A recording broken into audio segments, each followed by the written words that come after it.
Well, here we are. It's I'm not sure which day again. I'm totally confused. I think we're on day 7. Anyway, it's Monday. We arrived a week ago. We're in a queue to get into the Air and Space Museum. This is the one inside the town. Apparently the highlight of the museum is going to be the Wright brothers aeroplane. I'm not sure if it's the original one or it's a make-believe one, but it's going to be interesting. So anyway, here we go. The queue's moving very quickly. It is 10 o'clock, so that's not too bad.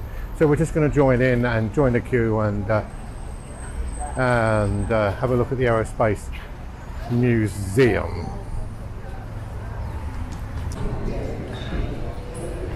Well, we don't need to go no further. We don't need to see anything else. Look what we got here. Captain Kurtz. Enterprise. It's the real one. Is it? No, it's a model. Must be. Must be a model. But look at that. That's amazing. Captain Kurtz, the Starship Enterprise. Oh, it's in a glass cabinet. They've obviously had to protect it. To go where no man's gone before. Wow. Brilliant. And then up here, we've got a really big, and I mean takes up half the wall of the moon landing. A picture. Let me just bring him in. Look at that. That is. It's obviously been superimposed and it's been made because he wouldn't have had all those bits on it. And then, so you've got.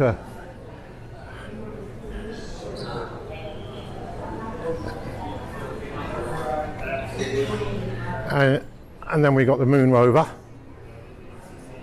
which is there. And of course, what was it called? You know, you forget all this, don't you? But mind you, it was 1969. How many years ago was that? You know, it's half a century ago. I forget what the moon lander was called. I'm sure Nigel will tell me, because anybody who's been watching my videos knows that I've got a monitor now. Yeah, his name's Nigel, and he tells me everything. So he'll tell you, if you look in the comments, he'll tell you what the what it was called. The moon landing thingamajig. Yeah, I don't know what it was called. Anyway, let's carry on. I still want to see the Wrights plane. Well, we're up on the first floor now of a very reduced in size Air and Space Museum due to the redevelopment work that's going on. But there's still lots to see. We've got a 747 over here. I don't know if you can see it, 747. It's only the front bit, and you go in and have a look in the cockpit and everything else.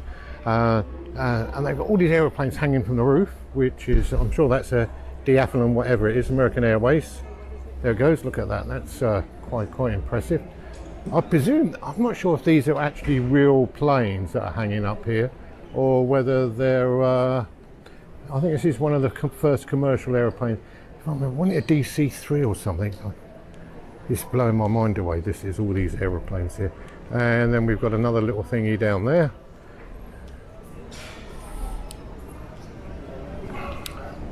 And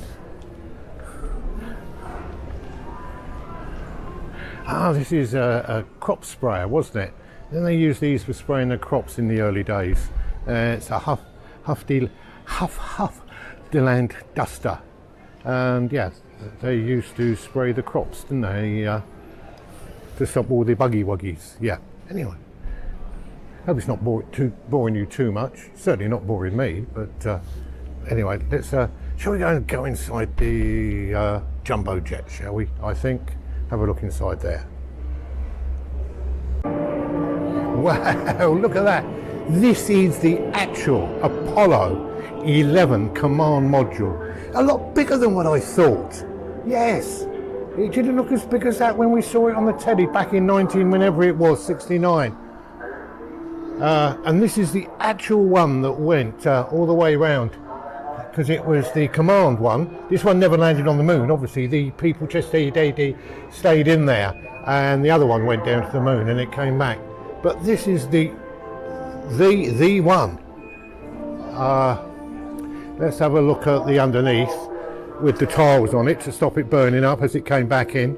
And of course it did land at sea, it splashed down in the sea and the Navy had to rescue it. If you watch my previous video from the Navy Museum, you'll see the plaque that honoured the people who actually went and rescued, well, not rescued it because it was a planned landing, wasn't it, at sea. But that is certainly a lot bigger than what I thought it was going to be. So, sorry about the lighting in here, but it isn't the, it's all sort of, it's in a dull, they've got it quite dark, but it's just sort of, I don't know if we can see inside. I don't know if you can see inside there. I'm lifting the camera up as far as I can get it to see inside the capsule. It's very Heath Robins-y, but there you go.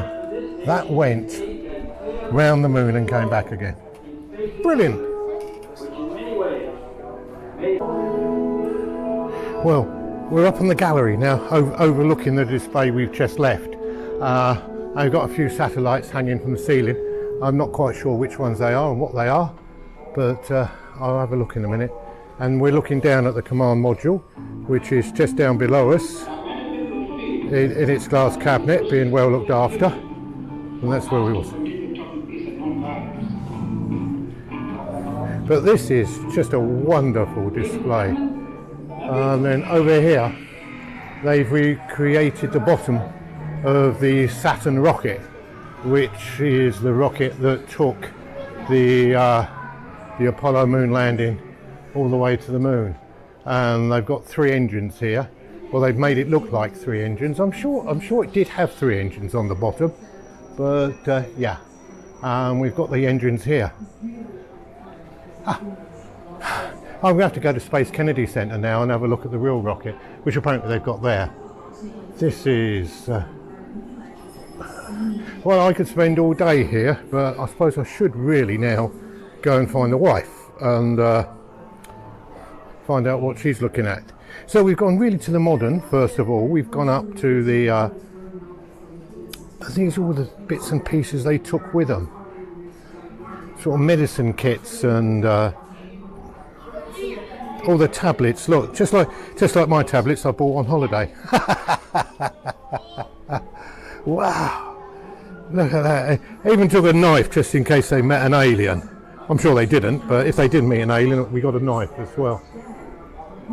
What a great display. Hey,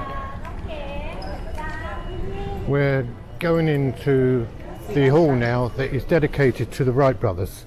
Yeah, I think so. Hopefully by the end of this little section we'll know more about the Wright brothers than the Wright brothers knew.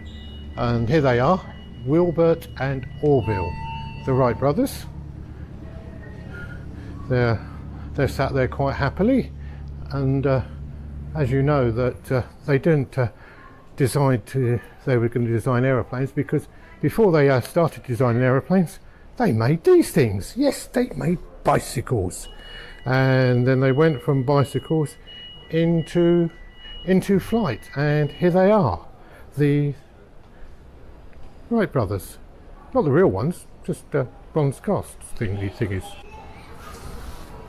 Well, there you go. It says so on this sign here. If you want to read it all, just pause the video. But this is the actual real Wright flyer. It's not a reproduction, it is the original one. But the actual canvas, or the linen that covers the airframe, was actually replaced in 1985 by the museum, because apparently the old one began to rot. But this is the actual Wright flyer. And as you can see, when they actually flew the plane, they didn't sit in it, they laid down next to the engine. So the actual engine was on one side and their body was on the other, and that would sort of counterweight the weight, so it was level, and that's how it flew. And believe it or not, the propellers that are behind at the back, yeah, so they're not in front, they're actually behind him, yeah, and that's how it flew. And this is the actual plane. It's not a copy, not a reproduction, is the real plane. And here it is.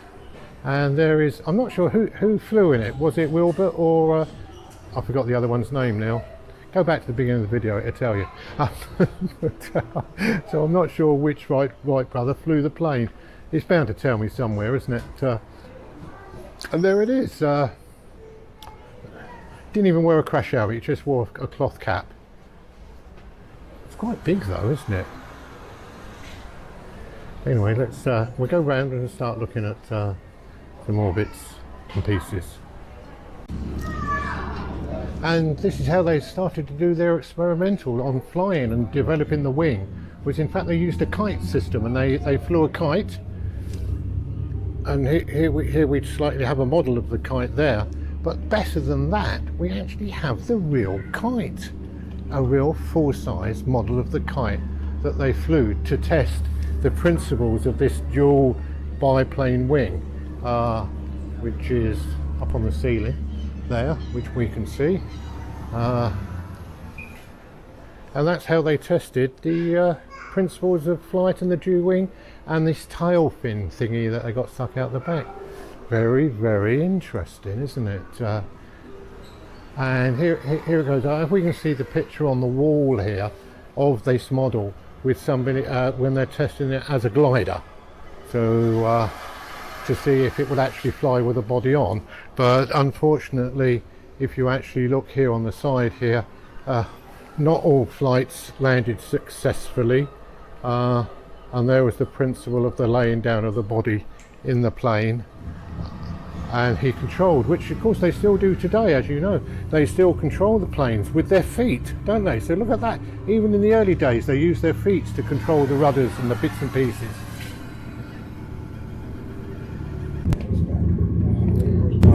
Well, we're at another part of the original plane. If you can read that sign, it'll tell you all about it, save me reading it to you. But what it's actually telling you about is this lump of wood here, which is the original propeller that was used on that famous flight in 1903. Yeah, and that is the original propeller that did those original flights. As you can see, it got damaged on the last flight of the day, where they had a slight mishap. But there you go, the original propeller. So, what did you think of the Aerospace Museum? Yeah, it's only a quick one. I've only covered two of the halls. One hall had the Wright flyers in, the first aeroplane the Wright brothers flew. Loads and loads of facts. You could have sat in there for 2-3 hours reading all the leaflets and the bits and pieces. I tried to cover as much as I could in the video without getting too boring. Then we went and saw the Apollo command module. That was well, it was so large. I didn't realise how big it was. And of course, that sat on top of the Saturn rocket, and we showed you the engines for that and bits and pieces. So all in all, we had nearly four hours in the Air and Space Museum, which is right in the centre of Washington on the Mall, next to all the other museums. Unfortunately, it's going through a big major redevelopment at the moment, so quite a lot of it was closed down. But that doesn't really matter because they've got another museum, Air and Space, dedicated out at Dulles Airport, which is about an hour out of town. We're hoping to make a trip to that one day, later on in the holiday, if we get a spare day between all the other museums, because we're having a wonderful time. Anyway, hope you enjoyed it.